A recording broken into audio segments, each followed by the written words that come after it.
تم بیکار ہو۔ ایک دفعہ کا ذکر ہے کہ دو مسافر ایک سفر طے کر رہے تھے۔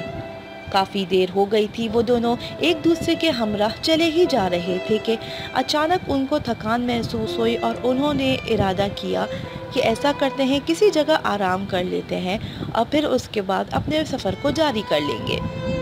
پھر اس کے بعد وہ کسی سایہ دار درخت کی تلاش میں نکل گئے جہاں پہ وہ کچھ دیر آرام کر سکیں۔ اتنی ہی دیر میں ان کو ایک درخت نظر آیا جو بہت ہی سایہ دار تھا۔ اس درخت کے نیچے جا کے کچھ دیر آرام کرنے لگے اور قیل اللہ فرمایا۔ جب وہ نیند سے بیدار ہوئے تو آپس میں بات چیت کرنے لگے۔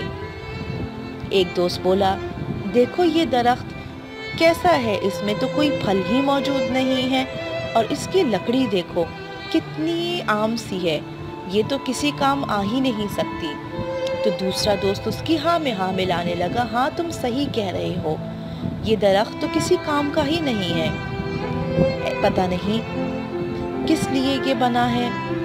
اتنی دیر میں درخت سے آواز آئی، یہ جو تم اتنی دیر لیٹے رہے ہو، یہ کس کے نیچے لیٹے رہے ہو؟ جب تم لوگ کو سایہ دار درخت نہیں ملا تو کیوں مجھے تلاش کیا، اور جب مجھے تلاش کر لیا تو میرے ہی سائے کے نیچے کیوں آ کے بیٹھ گئے؟ یہ دونوں دوست یہ سن کر بہت ہی زیادہ پریشان ہوئے اور حیرت سے دیکھنے لگے۔ پھر انہوں نے درخت سے معافی مانگی اور پھر اس کے بعد وہاں سے چلتے بنے۔ درخت نے بہت دکھی ہو کے کہا، اگر نکما ہوتا تو تم دونوں دوست میرے نیچے آ کے سایہ کیوں لیتے اور آرام کرتے؟ ہم انسانوں کی مثال بھی ایسی ہی ہے کہ اکثر و بیشتر ہم ایک چیز کی تمنا کرتے ہیں اور اس کو پانے کی خواہش میں دن رات ایک کر دیتے ہیں، اور جب اس چیز کو حاصل کر لیتے ہیں تو اس چیز کی قدر و قیمت ہی نہیں رہتی، وہ چیز تو جیسے ہمارے لیے عام اور بیکار سی ہو جاتی ہے۔